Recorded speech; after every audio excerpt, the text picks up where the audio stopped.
je ne veux plus entendre parler de film. Ciné Parler, sur Cinéma Radio. C'est un passeport pour un autre monde. Bonjour, c'est Bobo. Bon, je sors du Méliès et je viens de voir La Flore. Alors je ne sais pas comment faire la critique vu que je ne viens pas de voir les 14 heures de La Flore en entier, vu que au Méliès ils l'ont programmé comme des pieds. Et du coup t'as le premier épisode qui est programmé une semaine complète avec seulement 2 séances à 20h, bon, une séance le dimanche à 14h. T'as l'épisode 2, il y a 2 séances, mais si t'es pas chômeur ou à la retraite tu peux pas y aller. L'épisode 3, il y a une seule séance, et l'épisode 4, on sait même pas encore s'il va passer. Apparemment, il passera au courant d'avril, mais bon, je sais pas, quand tu te revendiques cinéma d'art et essai, tu mets au moins, voilà, on organisera le week-end de La Flore, où tu prévois un peu comme, un peu en avance, et tu préviens un peu les spectateurs quand il va passer, sachant que c'est un film difficile à voir, comment tu prends tes dispositions, si tu dois poser des jours de congé, et tout ça pour aller voir le film, quoi, où tu passes les 4 épisodes à la suite sur une semaine à 20h à des séances où les gens peuvent aller le voir. Bref, voilà, j'espère que je vais pouvoir voir les autres épisodes parce que à la sortie des 2 premiers, je suis très enthousiaste. Donc voilà, le premier épisode, c'est 1/10 des 14h, des 13h30 que dure le film. Du coup, dans le premier épisode, il y a 2 parties. Il y a la première partie qui est une série B à la Tintin, type Les 7 boules de cristal et Le Temple du Soleil. Et la deuxième partie qui est une comédie musicale type Perfect Blue. Du coup, enfin une comédie musicale type Perfect Blue. C'est comme si tu regardais Perfect Blue de Satoshi Kon, mais en plus léger en Amérique du Sud. Donc voilà, je suis hyper enthousiaste, j'étais trop bien dans ce film, enfin dans les 3h30, dans le 1/10 que j'ai vu pour l'instant. Ça m'a beaucoup enrichi, et du coup oui, j'en reviens à la programmation quand même, c'est que ça sort pas de nulle part quand même. Il est passé à Locarno, il a eu un succès fou, toutes les critiques en ont fait l'éloge. Il a eu le Grand Prix au cinéma de Biarritz. Du coup, tu t'attends que tous les gens qui lisent des revues de cinéma aient envie de voir le film et aient envie de le voir à la suite, quoi. Moi, je sais pas, j'aurais bien aimé voir les 4 épisodes sur une journée ou en un week-end. Bref, c'est pas grave, on va parler du film.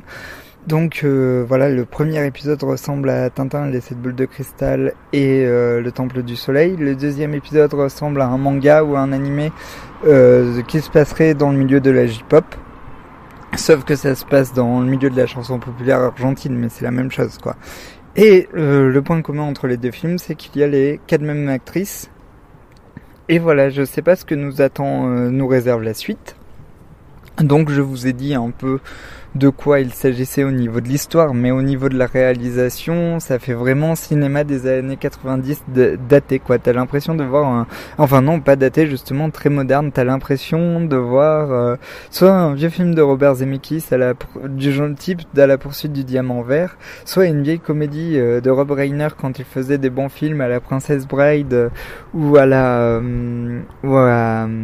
ou type quand Henri raconte Sally, ou l'époque de Coppola de Coup de cœur et de Rusty James.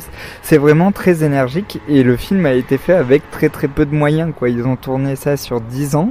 Alors j'ai pas vu la suite, mais les 2 premiers épisodes, vraiment, le réalisateur a rencontré les comédiennes qui ont fait une pièce à succès en Argentine, il les a engagées.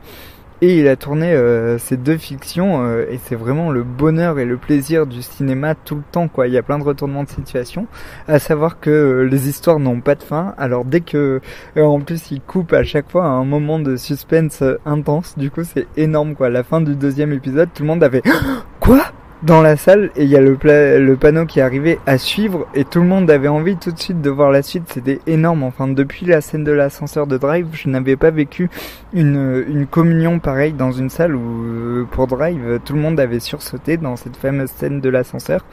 Et là, vraiment, tout le monde était heureux. À la fin, les gens discutaient. Oui, c'est quand qu'on va voir le prochain épisode et tout ça. Et ça, ce film qui crée du lien, enfin, j'en avais déjà parlé à propos de Sophia Antipolis. La Flore, c'est pareil. C'est un film qui va créer beaucoup de liens avec les gens. Les gens vont discuter entre eux. Et vraiment, là, les 3h30 que dure la première partie, je ne les ai pas vus passer du tout. Ça passe comme une lettre à la poste. C'est hyper rythmé. Il y a des retournements de situation à chaque fois.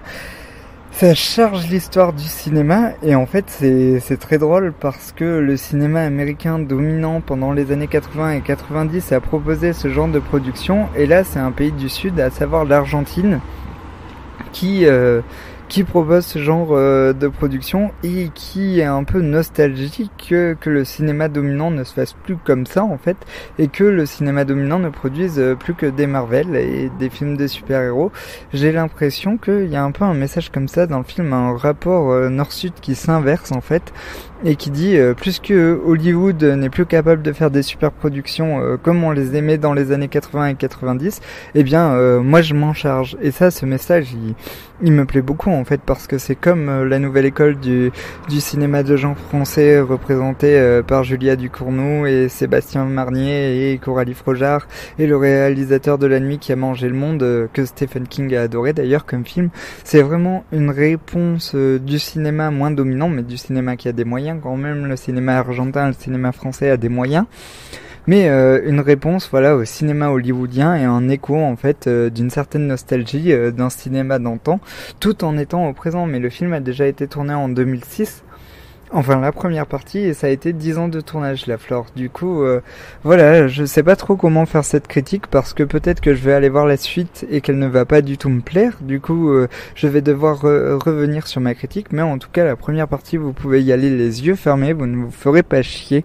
Vous aurez l'impression de passer un dimanche après-midi à lire des vieilles BD éditées par Dargaud Dupuis, surtout la collection Repérage Dupuis. Voilà, La Flore c'est un mélange entre Tintin, Largo Winch et le cinéma de série B des années 90, magnifié par un réalisateur et par des actrices qui en veulent, parce que même si les 4 épisodes n'abordent pas le même genre de cinéma, c'est tout le temps la même équipe qui a tourné le film sur 10 ans et tout le temps les 4 mêmes actrices qui sont fabuleuses. Bref, c'est un film très prenant, ça vous envoûte comme un tourbillon. Alors moi je croyais voir un film dans le type des Mystères de Lisbonne, mais en fait pas du tout. Il n'y a pas de mouvement de caméra hyper classe comme dans un film de Raoul Ruiz.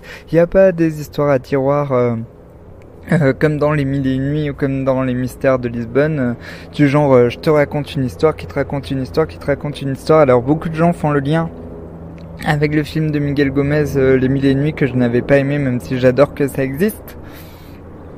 Mais moi, j'ai pas fait le lien avec ça. J'ai fait plus le lien avec les œuvres de la culture populaire que j'aime beaucoup. Et voilà, pour moi, c'est un film très très populaire. Alors, on peut dire que c'est vaniteux de faire un film de 14 heures, mais en même temps, voilà, quand tu fais du binge-watching chez toi, tu regardes bien 14 heures la télé à la suite. Du coup... Voilà, moi je pense que c'est très bien qu'il y ait des films de 14 heures et bravo aux distributeurs d'avoir sorti La Flore. J'espère que je pourrai aller voir l'épisode 2, 3 et 4. Je suis impatient de vous faire les critiques de la suite. Je suis impatient d'aller les voir parce que vraiment là c'est comme si on m'avait coupé dans mon élan. Apparemment l'épisode 3 et 4 sont un film d'espionnage et l'épisode 5 et 6 parlent du cinéma en fait. Donc voilà. Et je crois qu'il y a un autre épisode au milieu. Il y a 3, 4, 5, 6. Il y a 6 parties. Oui, je sais plus. Mais bon, apparemment, il y en a un, c'est un film d'espionnage. Un, c'est un remake d'un film de Renoir. Et un, c'est un film historique. Et un qui est trop bizarre. Du coup, on verra. Je verrai la suite et je vous dirai. Voilà, je vous fais des gros bisous. J'arrive devant chez moi. Je vous conseille d'aller au cinéma. Vous pouvez écouter les podcasts de Les Ciné Parlés sur Cinéma Radio, sur iTunes, sur Deezer et sur la plateforme de téléchargement Echo. Je vous dis à très bientôt. Ciao, ciao. Je ne veux plus entendre parler de lui. Ciné Parlés sur Cinéma Radio. C'est un passeport pour un autre monde.